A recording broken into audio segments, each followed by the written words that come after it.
Hi, everybody. I'm Suzanne Shirley, Emerald Ambassador with Plexus Worldwide, and we are here tonight with the Freedom Team to start chapters 1 and 2 of the incredible sort of outrageous book called Get Over Your Damn Self by Romi Neustadt. And let me tell you something here. If you look at a couple of the chapter titles, you'll knock your socks off. So get ready. There are a couple of bad words in here, maybe more than a couple. I don't curse in a general rule of thumb, but I think she uses those words to get the point across. This book is sort of an in-your-face type of book about network marketing. You know, without going into a massive detail about her story, if you've read chapters 1 and 2 already and you already have your book, that's great. If you don't and it's on its way, that's wonderful. Remember, you can always, if you're not in the 90-day challenge with us, you can always join us every Sunday night, unless I'm on my deathbed or I'm in the air flying someplace. You're welcome to join us every single Sunday night. This is our team meeting, and we always have a discussion afterwards.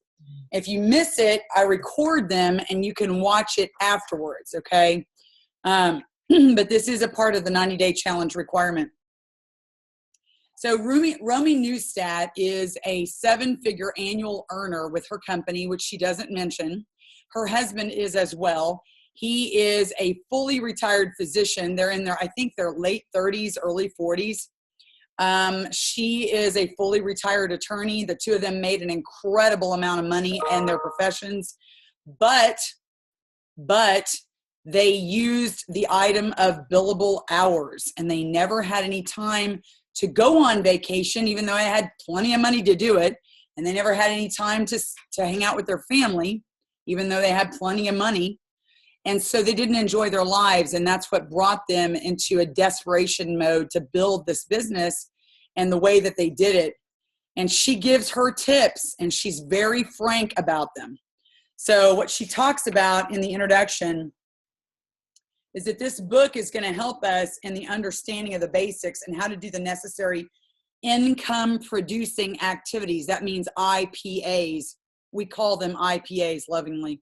How to do those income producing activities better and more efficiently. And she also talks about how it takes more than skills to advance in title and to grow an organization, a large organization. It requires an understanding and awareness of the mindset and the behaviors that you need to reach your big goals. This business is built where? Between your two ears. It's what goes on in your head that is your biggest opponent. What goes on between your two ears is sometimes your greatest adversary that you have to overcome. It's about developing yourself. The famous Helen McFadden in our company, the second diamond in Plexus, talks about how basically network marketing, or if you want to say Plexus, is a compensation plan attached to a personal development and growth plan. You grow and develop yourself, and you get paid for it, period. End of story. You become a better version of you. You start attracting more influential people. Your paycheck gets bigger. And that's really the way of the game here. Having the most authentic and effective conversations with people, those you know and those you meet. How also to reframe the most important conversations you'll ever have, which are the ones you have with yourself. We all know that the way that we talk to ourselves is the most important thing of all. If we do not have a positive mindset, a positive frame of reference, an attitude of gratitude, and all of those things above, how in the world can we ever overcome our fears, jump out of our comfort zone every single day, and do the things that are required to grow a business? Simply talking to people, right? What goes on up in here is a big deal. She says she's going to ask us to get real and raw. She's asking us to be willing to be honest with ourselves, to do the things that she's going to ask us all to do. You got to get very honest with yourself. She said when she wrote the book, she was really, really scared. I won't use the word she said. But she says, I'm going to teach you that life begins at the edge of and keeps expanding outside of our comfort zones. That's where life begins, is outside of your comfort zone. Give you a story here. And I told my audience at my opportunity meeting that I did yesterday, and I meant every word of it, and I'll never forget it. As I stood in my classroom the last, month or two, for sure the last month of teaching, and I knew that I was walking away. I knew that I was about to write my letter to the school board and to whoever was concerned that I was leaving. And I had done it. I had not done it yet. And I always got in very early in the mornings to straighten up my classroom, make copies, get ready for the day, get things all together. Very organized teacher. And I was straightening up my desks, going down row by row, straightening them up. And I just kept looking at the room thinking, I have done this for 23 years. This is the 4th classroom that I had taught in the same district. I'd only taught out of 4 different classrooms in 23 years, 2 different schools. And I seemed to just look up to God at the ceiling tiles, and I said, do you really want me to leave this profession? It's the only thing I've known for my whole life. It's the only real job I've actually really had. And it's not like I heard an audible voice, but I knew in my soul he was telling me right then and there, Suzanne, no one's telling you to go anywhere. You can stay right here. You can stay right here in this comfort zone, doing exactly what you love to do, what you know how to do. You won't be challenged. No one's going to make you do anything extra. You can just do the great thing of teaching students. But do you want more? Do you want more than that? And it's not I'm talking about money. I'm talking about, do you want more out of your life? Do you want to influence more people? Do you want to change more lives? Do you want to make your mark on the planet? And I said, absolutely, absolutely. And I said, okay, I'm going to do it, Lord. And that's stepping out without insurance and benefits. That was stepping out without a pension plan. That was stepping out without teacher retirement. I'm telling you, you have to, not only in those big decisions like the one I just described to you, but you have to every single day make a choice to step out of your comfort zone, whatever that may be. Maybe talking to a particular person, picking up the phone and speaking to somebody that you're really sort of afraid to talk to, or posting on Facebook, posting a picture of yourself on Facebook. Maybe you've not really gotten vulnerable with your audience before, and it's time to start showing them who you are. So you've got to get out of your comfort zone. And she says, I hope you realize how insanely lucky you are to be in this profession. And at this point, I'm telling you, at every stage of success that I was at, because by the way, silver, gold, senior gold, all of those ranks are a level of success. You are successful at every level. There is no question about it.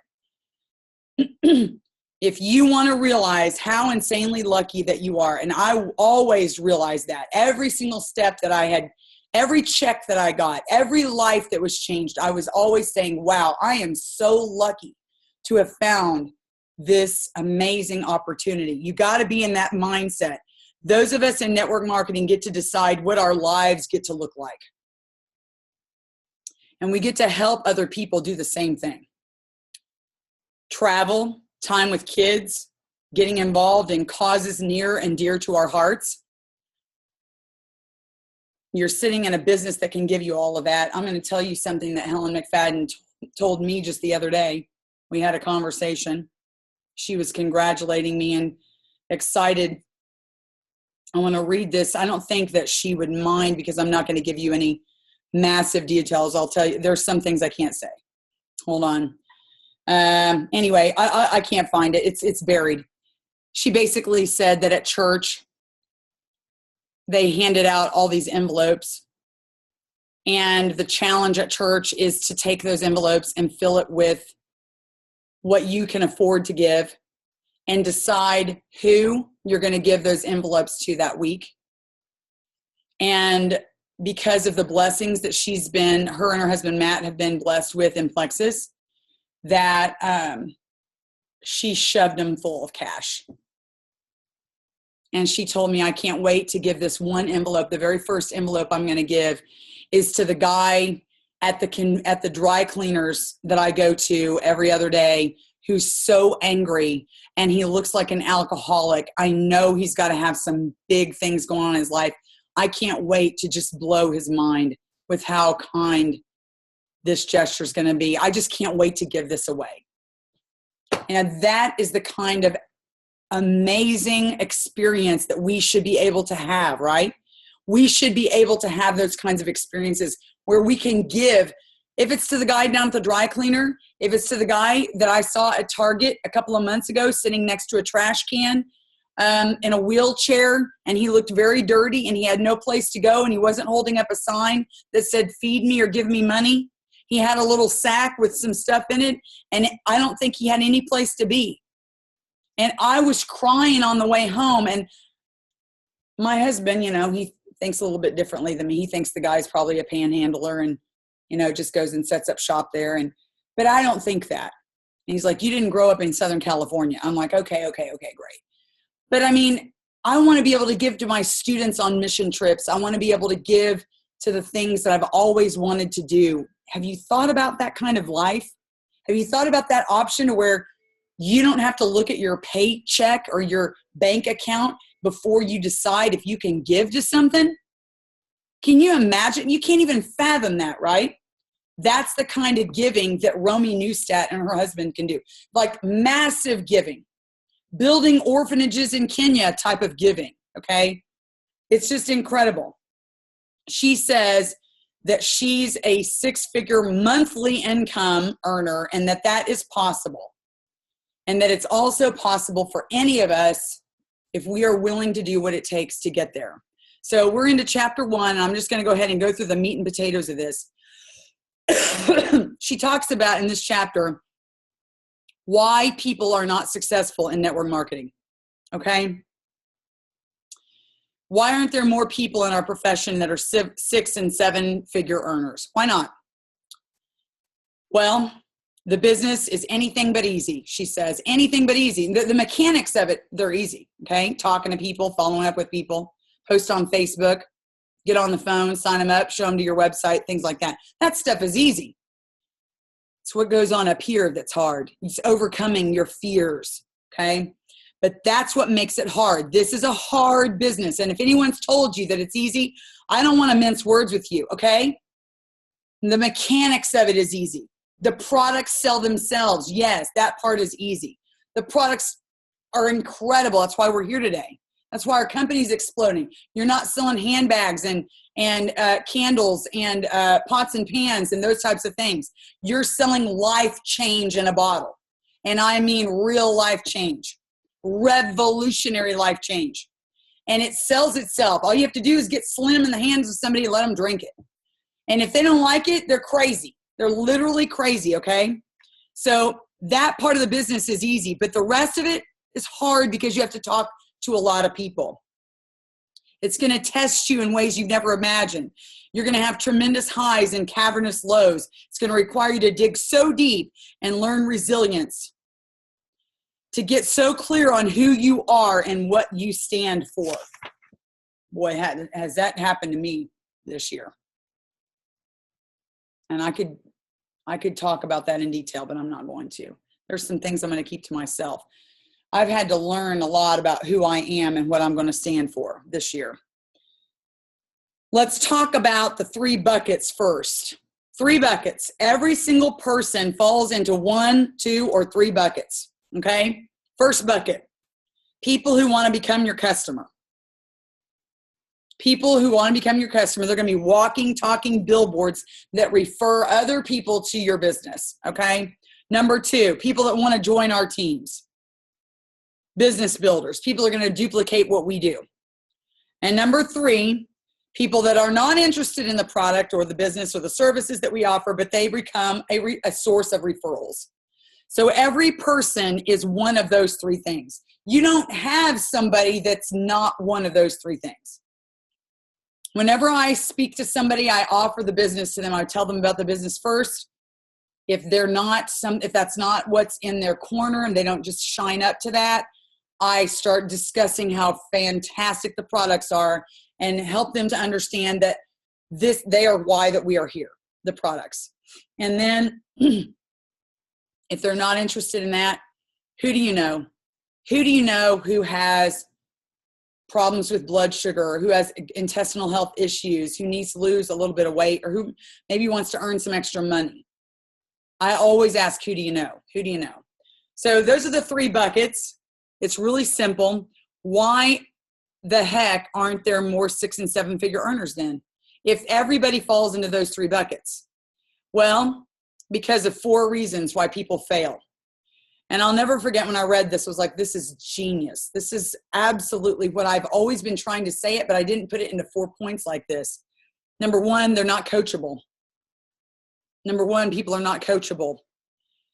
Being coachable requires you to be open to learning the simple system. There is a system, by the way, and we're doing it in the 90-day challenge. We're going to reach out. We're going to follow up. We're going to reach out. We're going to follow up. We're going to reach out. We're going to follow up, and we're going to close. That's the system. Very simple. 3-way chats. If you don't understand how to talk to people, put them in a chat with your sponsor, your upline. Get them on a 3-way call with your sponsor or upline. Have your sponsor or upline close it. Get on the phone, walk them through the process, sign them up.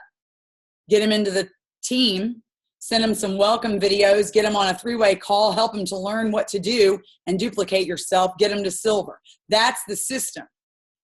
So if somebody's not seeing success, it's almost always because they're not following the system, either because they don't trust it, or they become really arrogant enough to think that they can do it faster, stronger, or better. So what you need to do is make a commitment to be 100% coachable, and you need to do it right now. And you need to say it. Go ahead and say it. Nobody can hear you. I've got everybody muted. So say it right now. And if everybody, let's unmute. I want to hear all of you say, I want you to repeat it after me. I am 100% coachable. Now, if you have something going on in the background, mute yourself. Are you ready? Here we go. Together. 100%. I am 100% coachable. Awesome. Okay, now I hear your conversation. I am 100%. Wow.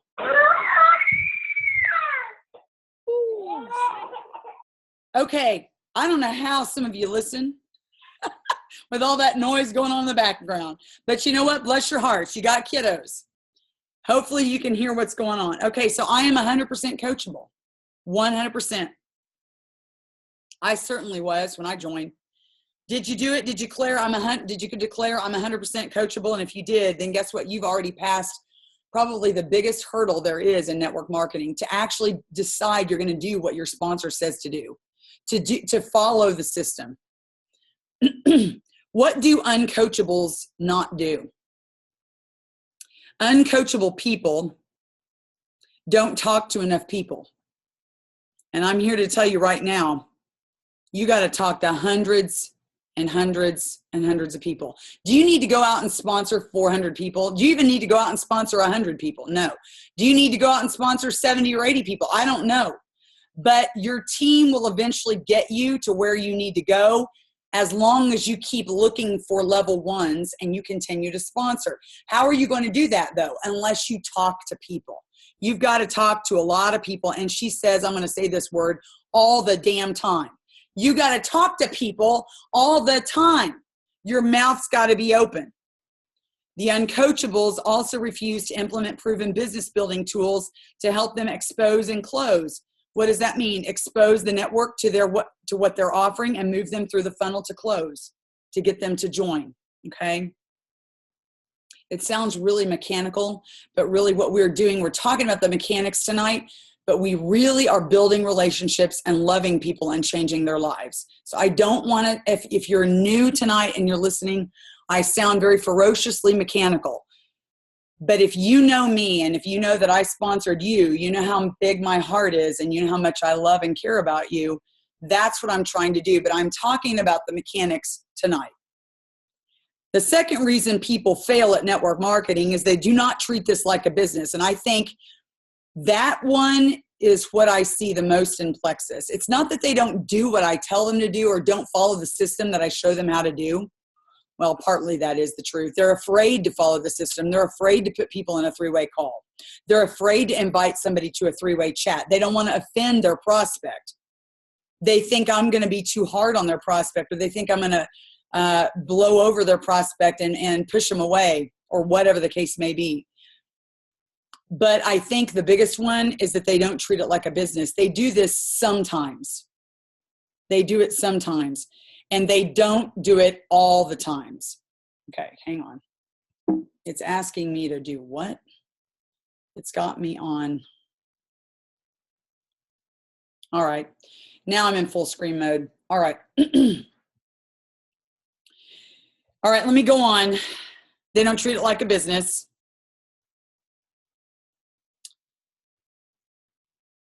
She says, I don't think people actually believe this is a get-rich-quick scheme and that it's going to fall from the sky into their laps, which some people do actually think that, but most people don't really think that. She says that she thinks too many people start the business thinking that this is out-of-the-box business model and it doesn't require the same consistency and commitment to other businesses that they do.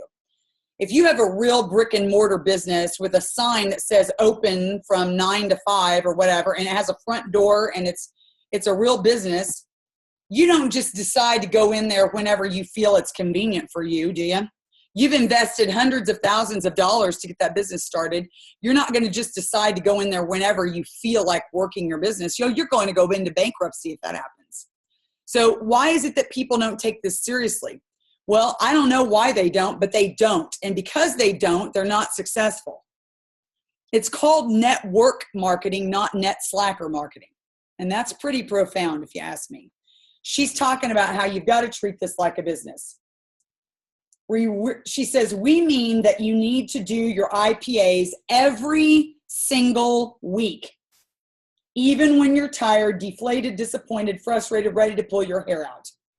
To turn your venture into a successful business, you must make it a priority to carry your business with you wherever you go. A closed mouth is a closed business. We've heard that all over the industry.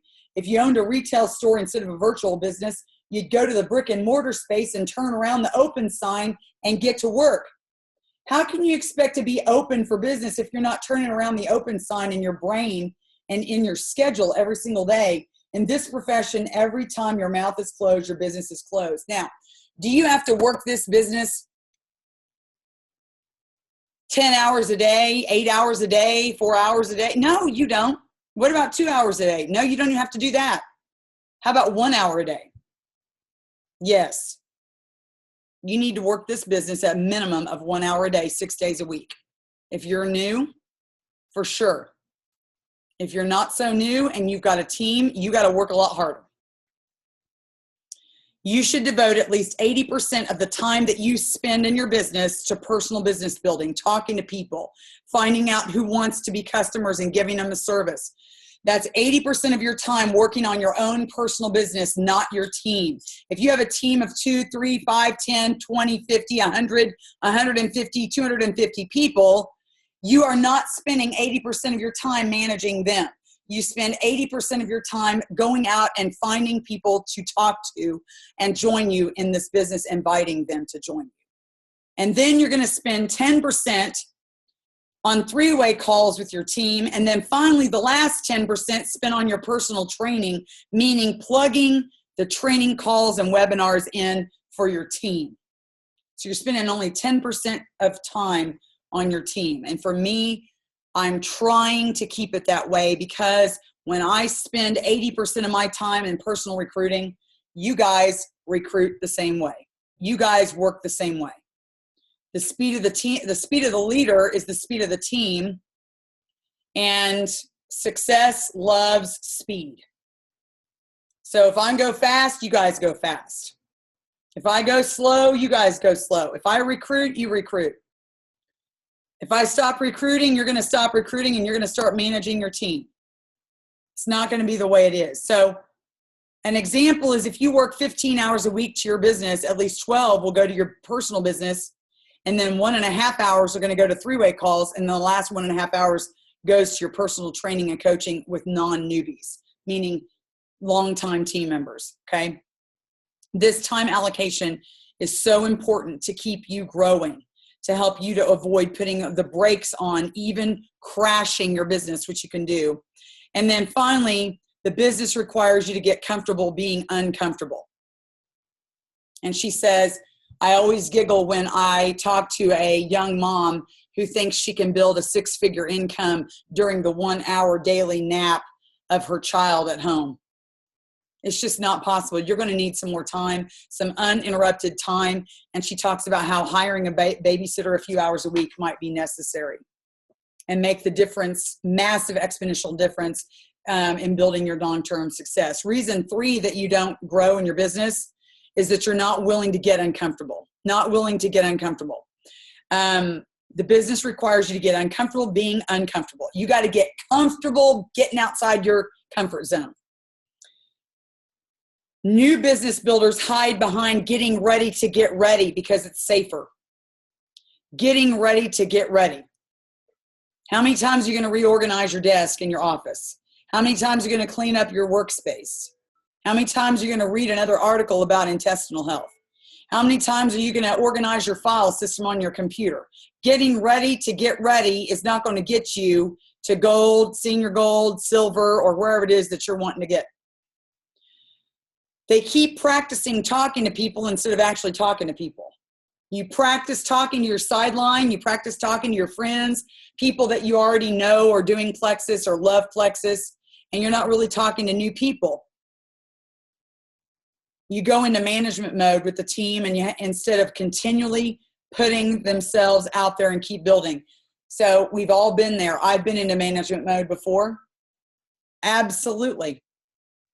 And it took a big eye-opening experience of watching my own personal recruiting come to a standstill for a few months that I was like, okay, that's it. Something's got to change. Something has got to change. And that led us to the first 90-day challenge. You'll only grow really big if you're willing to make mistakes and then learn from them. And then finally, reason 4, you're not hungry enough. People are not successful in this business if they're not hungry enough. That means when life crashes down around you, your car transmission breaks, a kid goes into the hospital, husband yells and screams and hollers at you every single day because he doesn't believe in what you're doing. You have a best friend that leaves you, says you're crazy and you've lost your mind. I had that happen to me. Whatever the case may be, life happens and you shut down. You're done. You are not willing to fight through the obstacles of life that will continue to rain down on you because you don't want it bad enough. You're not hungry enough. When you're hungry enough, you're going to do it whether you got a kid in the hospital, whether your transmission is out, you're going to find a way to get to the meeting. When you're barely making enough money, but you're going to save from month after month to get to convention. When you have no idea how in the world you're going to get yourself to leaders retreat because you only have one person on your team, but you decide to buy your plane ticket 3 months in advance because you know you're going to get yourself there. That's when you want it bad enough. Did I just hit a couple of nerves? Uh-oh. Sorry, not sorry. Romi says, I was willing to do whatever it took to build this thing. She was willing to do whatever it took. I'm going to say this. When I was teaching, I taught for almost 2 entire school years doing this, with the exception of 2 months. I taught 2 full school years before I was able to retire doing this business. And I worked hard every weekend, every lunch period. I stayed after school and I worked at my desk and I called people and I posted on Facebook and I did messages and I did everything that I needed to do because I knew that if I got in the car and I came home and I saw the couch, I would be on it. And there would not be anything getting done that night. Because the house was a soft place to fall and the school had hard surfaces every place. And when school was out, I knew I would be uninterrupted and I got my work done. And then on the weekends, I got my work. I just sat down and I always felt so grateful for that uninterrupted time because I had the students grade their papers at school. I started cutting corners.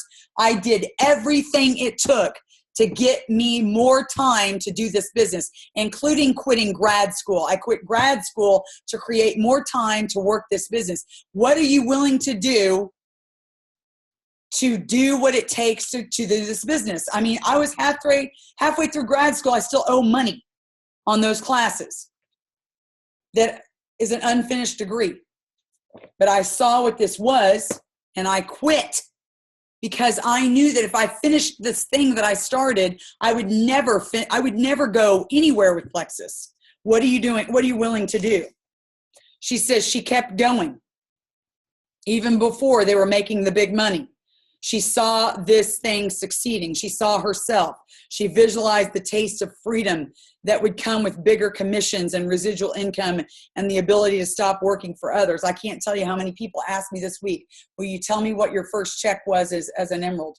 I told a couple of people. I asked them to keep it to themselves. But we celebrated together. And it was a lot of fun. It is a big deal to get a paycheck bigger than what you have ever earned in your life before. And to look at a computer screen of the Grand Wailea, a Waldorf Astoria resort in Maui, and know that you're going to be there in about 3 months, paid for by Plexus. It's incredible to go online and look at Lexuses, which I have not bought yet, and know that I can pick one out anytime. I'm not ready to do it yet.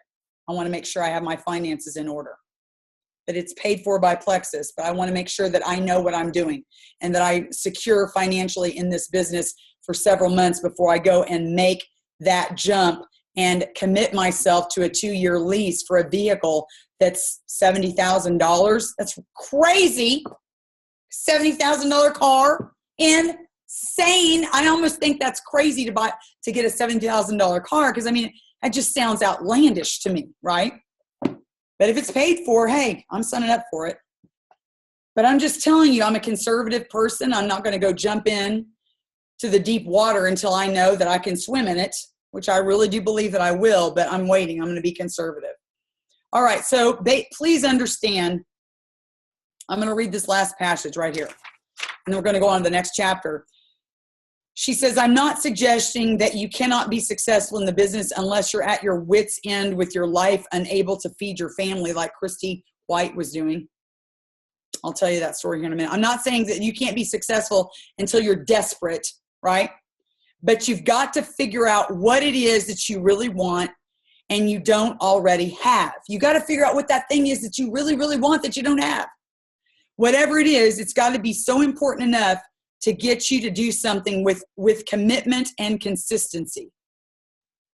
It's got to be important enough to get you up to make more phone calls, to make one more phone call, to reach out to one more person, loop back around with one more prospect, even when you're bone-ass weary, she says. Because if we want something bad enough in this life, we are going to make it happen. It's just that simple. End of story. It's just that simple. I cannot make you coachable, and I cannot motivate you. You have to make yourself coachable, and you have to motivate yourself. Motivation comes from external resources, and it lasts only so long. You will work for yourself. You're not going to work for anyone else. And I don't like hearing this. Suzanne, I'm going to get you to Emerald. Suzanne, I'm going to get you to Sapphire. No. You do this for you. You do this for you. I think it's great that you're saying that, but we're not in this for you to get me somewhere. You know, are you going to work when the dead of night, when you're going to reach out to that last person because I'm going to get Suzanne to Sapphire? Heck no, you're not. You better make this about you. You better find something that's so big that's going to make you go that you're never going to quit and give up, even when disaster strikes and something that's unexpected happens in your life or your family or your circumstances. And you're going to work through it no matter what. That's the kind of thing that you need. And so that leads us to, why are you here? Why are you here? What is your why? If you don't have a why that's so deeply rooted inside of you, then you won't do this, okay? You can't say, Suzanne, I'm going to get you to Sapphire. Suzanne, I'm going to retire my husband. Suzanne, I'm going to put my kids through college, and they're only 2 and 3 years old right now. Okay, that's great. You want to put your kids through college. But if right now they're 2 and 3 years old, you need a lot of whole other things before you're going to get them to college. Maybe you got to get out of debt first. Maybe you've got some other things you need to take care of. All right? Maybe you've got some health bills you got to pay off. Whatever the case may be. Maybe you need a new car just so you can get to work and earn a regular paycheck. So what is it that you need the most that you're willing to work for? And start putting it down on paper. That's your why. It's definitely got to be big enough to keep you consistently showing up for your business week after week, month after month. If you cannot see it, smell it, taste it, if it doesn't move you deep in your soul, then I promise you it's not enough to keep you committed. It's not enough. When you figure out what your why is, you got to share it with your business partner and the rest of your support system. If that's your spouse, your best friend, your family members, they've got to know what it is so that they can keep you accountable when it gets hard to keep your eyes on the prize. She says she's worked with a lot of people who've made their why about other people. Okay, maybe you're one of them. Have you made your why about somebody else? Maybe it's about their kids or their husband. She says, I'm here to tell you right now that in order to get yourself way out of your comfort zone, you're going to have to make this thing about you. If you're going to get to somewhere that's scary every single day, talking to somebody that you're afraid to talk to, doing something you're afraid to do, you better make this why about you, and you'll do it. You'll do it. You're like, I remembered day one, I was like, I'm not posting on Facebook. That's the most craziest thing ever. I'm not going to put my fat pictures out there. I'm not going to tell somebody I used to be fat and show them a picture of myself. I don't care how many people it gets to message me. I'm not doing that because I have some fat pictures from 2005 and 6. Not Plexus pictures, but I was planning on using them. And I'm going to click mute for everybody here again. I got heard some people. But after I thought about that for about an hour, and this is day one, I literally said, screw that, out the window. And I posted my whole story about my weight loss on Facebook. I talked about my struggles with food. I talked about how hard it was to lose that weight. I talked about how I've been struggling with food ever since. I talked about how life was really hard trying to keep the weight off and how I never could really succeed at it, gaining 15 and 20 pounds a year, going back on that diet every single time I could think about it. How many times did I lose that 15 or 20 pounds? You know, for the last 10 or 11 years, I lost it a lot of times, you know, and I just said, screw it. I threw all my inhibitions out the door and I put my fat pictures up on the internet. Now they're out there for everybody to see. I've got millions of them out there now. And I had to get over it because my why was really big. I wanted to be stress-free from teaching. I wanted to retire from teaching. I wanted to be away from that career. I loved my students, but I wanted it so bad that I would cry and say, please, God. And I begged, and I put my hands on my dream board that I'm looking at right now every single morning. And I think I've told some of you this. I would sit there in front of my dream board, and I would eat my breakfast. And I'd be like, please, Jesus. I would do that. How bad do you want it? What's your why? You got to find that why. She talks about several different stories. This girl, Maria, says she wanted to pay for her kids' college, yet there was no fire in her eyes when she said it, just a soft voice coming out of a dipped head and slumped shoulders. And she said to her finally, you started your business over a year ago and you're still not showing up consistently to work it. Could it be that your why isn't big enough to get you to do this? So you need to think about, is your why big enough to get you to do this? Building your business for others is not enough. It's not enough. You need a bulletproof why to get you through the tough times, and that why has to be about you and for you. So start peeling back the onion layers.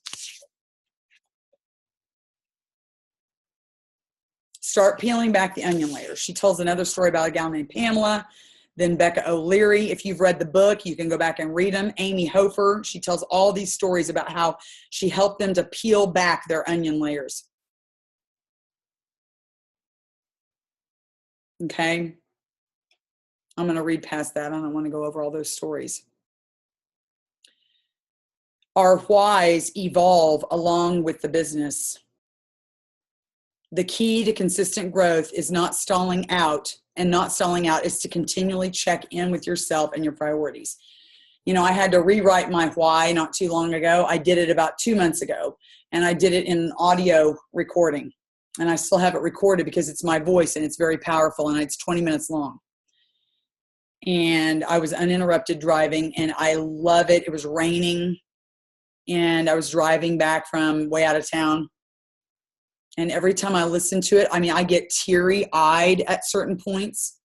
My voice cracks because I want those things so badly. And I just am, every single thing that I mention in that why starts getting me to think about something else that I think could be possible for myself and for our family and for our destiny. And I just get it all out there.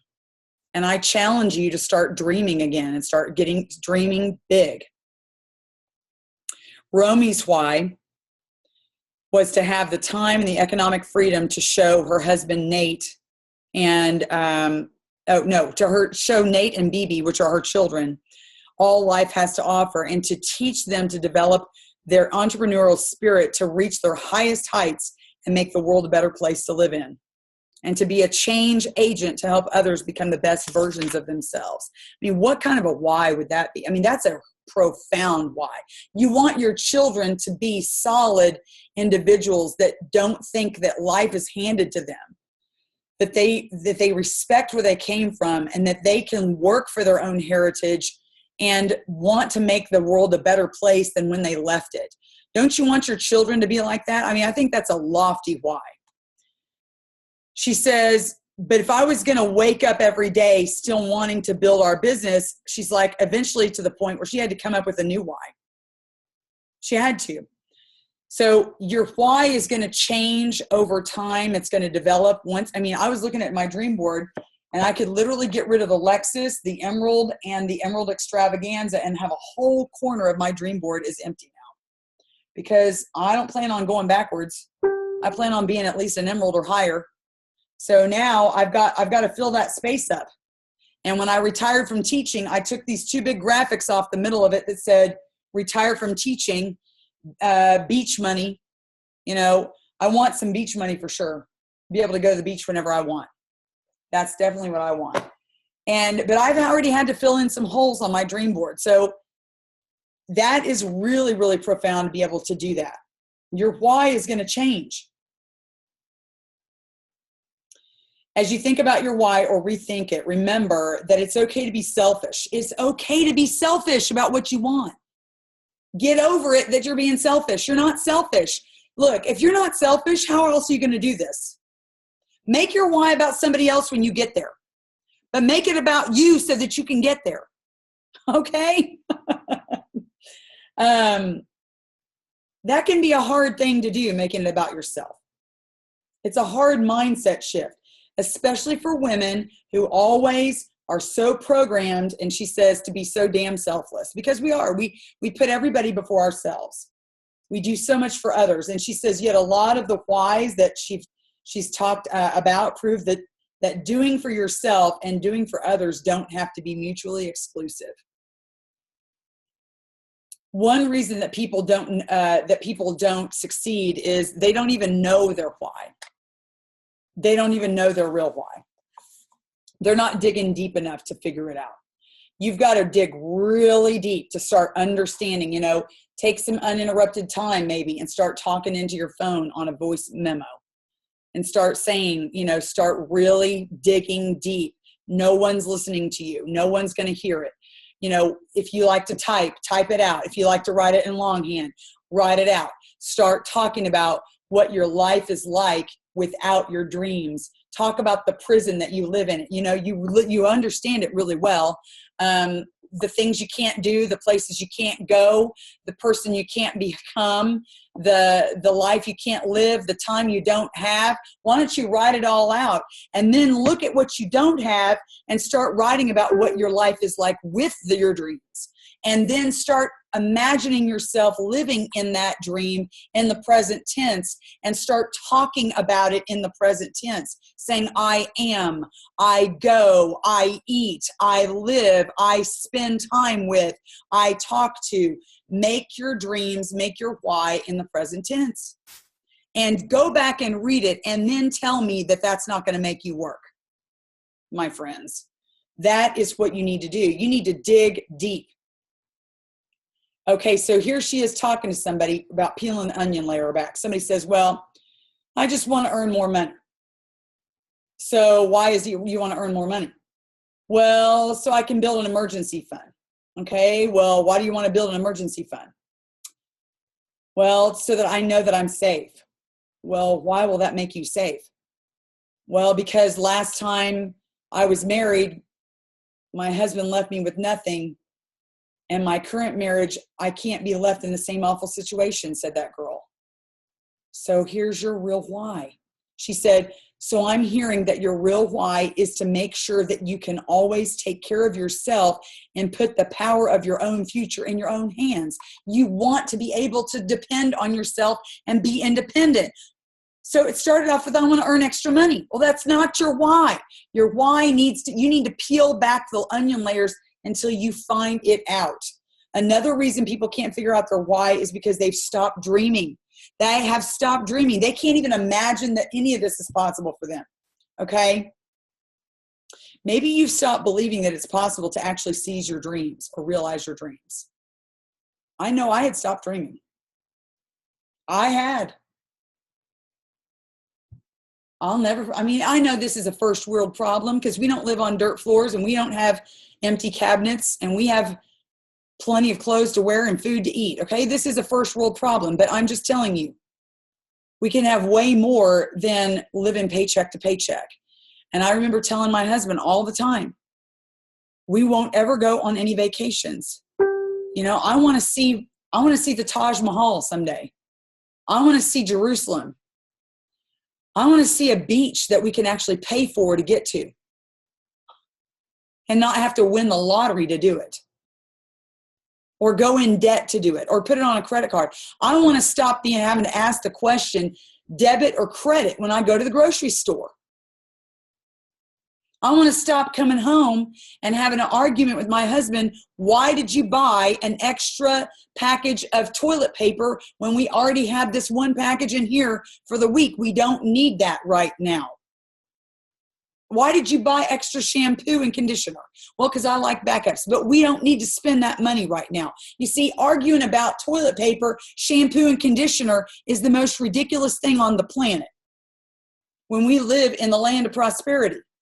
You know, I'm sorry. I know that sounds like a first world problem, and I feel guilty saying it, but those were the things I wanted to be able to be free from.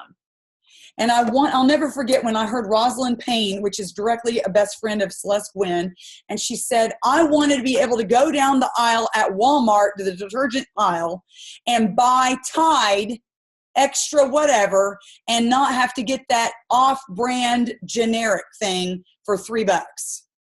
I wanted to buy the $15 bottle of detergent. Now, that's what people want. They want some freedom. They don't want to have to look at their bank account before they buy detergent or groceries. It's not like I was going out and buying a new car or buying a bunch of clothes or jewelry or anything else. I was buying things for the house, for crying out loud. And I was tired of it. So what is your why? You need to start dreaming about not having to do some of these things that you're having to put up with right now. Realize that it can happen. Okay, let's talk about goal setting, and then the chapter is over. Okay, goal setting. You take your goals and you break them down one bite size by the next so that you can get them done. You take the elephant and you eat it one bite at a time. Goals must be SMART. SMART, that's an acronym. SMART meaning specific, measurable, achievable, realistic, and time-bound. They've got to have a deadline. If you don't have a deadline, forget it. You're never going to do it. Break them down into bite-sized pieces. If you have a goal, if you write it down, you're going to have 90% of a chance that you're going to get it done. So here's a goal. Here's a deadline. You want a deadline? Here's a deadline. Sapphire, December 31st, 2017. My first goal is September. Now that's crazy. That's a crazy goal. This one might be crazy too. I mean, sometimes I look at that and I'm like, you got to be kidding me. What?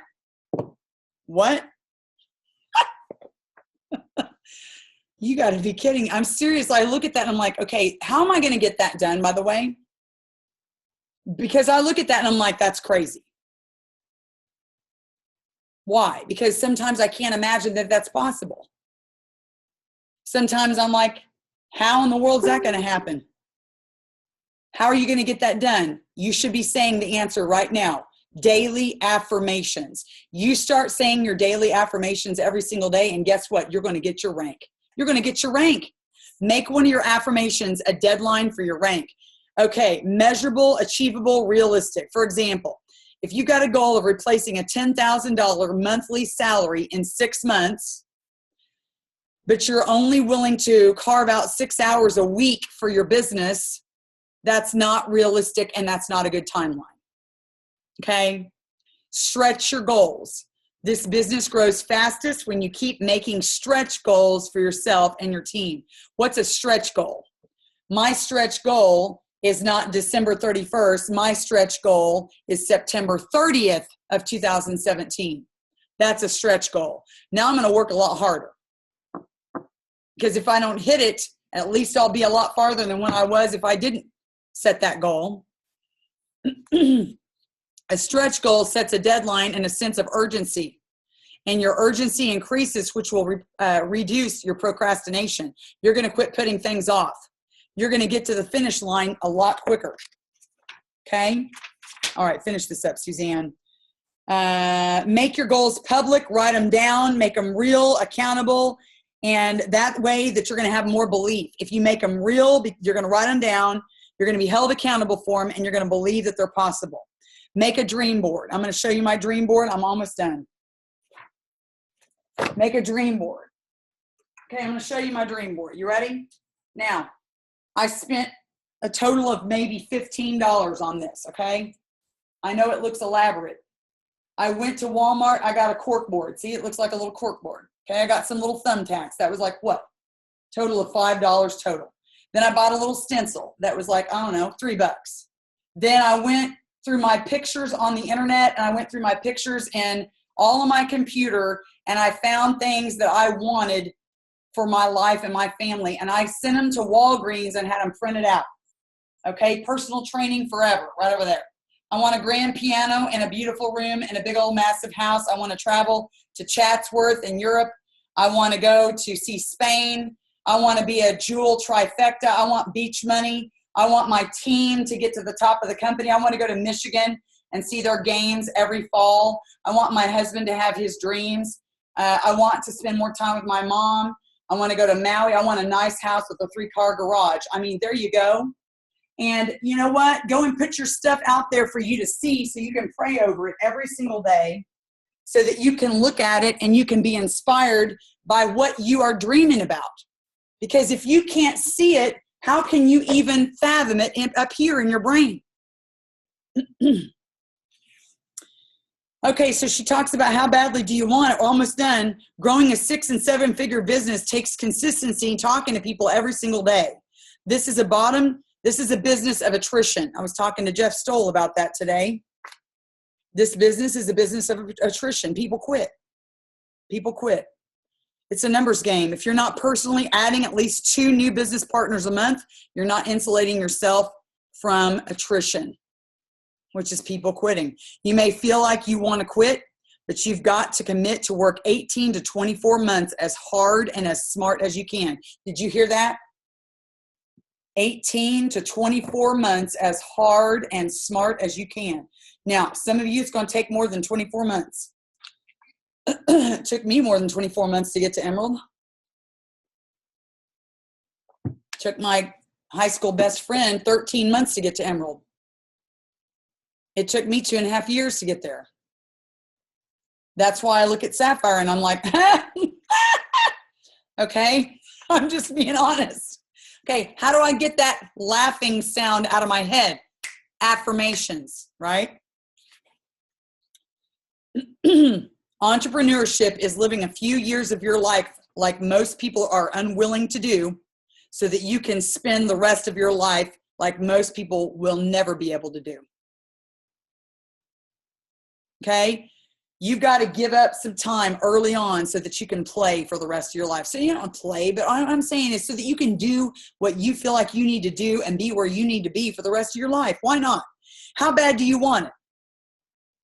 That's the question that's really about pain and pleasure. Humans avoid pain.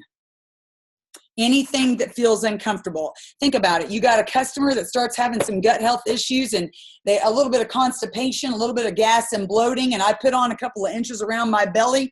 I quit. After you've told them for 2 hours straight that to expect that maybe they might have a little uncomfortableness on the way to feeling amazing, because your gut has to get cleaned out. But people are unwilling to be uncomfortable. They want a quick fix. They want the lottery ticket. Well, guess what? This is not a lottery ticket. And we got to get uncomfortable and we've got to work for it. Okay? And she talks about how humans avoid anything that feels like pain and instantly take action towards things that we believe will make us feel good or that give us pleasure. What you need to coach yourself and others to do is to wire your brain to link pain to not taking action. Pain is like not taking action. Pain is when you choose to not work. Okay? Pleasure is taking action. Pleasure is taking action. Pain is choosing to not get to work. Working with the deepest part of your subconscious, really talk to yourself about that. Focus on taking action. Don't focus on the results. Focus on taking daily action. Rewire your brain so that not taking action is painful and taking action lights you up on the inside. When you do, you'll find that you don't have to rely on willpower as much. Okay? You can rewire your brain. It's a scientific fact. We talk about how the brain can be reprogrammed. You just tell yourself what to think. You start saying these affirmations. You believe you can do anything. There's full-on brain research that talks about the rewiring and the recircuiting of the brain. She says, I'm going to help you rewire yourself for success. I'm going to help you I'm going to have you do an exercise that I had a group of my team members do in my coaching series, and that's going to be on the 90-day challenge tomorrow. I'm going to have that written down for you. So you'll be training your brain with the pleasure that you seek in doing the work to build your business and reach your why. Okay? And the pain that you, humans, so desperately want to avoid, as in not doing the work to build your business and reach your why. Make the pleasure in the process. Make the pleasure in the process, which is doing the work. Focus on the activity. Do not focus on results. That's the last thing I'm going to say before I turn this thing into a discussion. Focus on the process. Focus on the daily activity. Don't say, how many people have told me no? How many people have not joined me this month? I didn't reach my goal. Don't focus on results. You get the work done on a daily basis and the results will take care of themselves. And that is the honest to God's truth. And with that, okay, I'm going to put it into the gallery mode and we are going to have our discussion. So what I'm going to do is I'm going to say good night. And if you're watching this on the recording, you missed a great discussion because I know one's coming. All right, peace out. I'll see you with chapters 3 and 4 next Sunday night.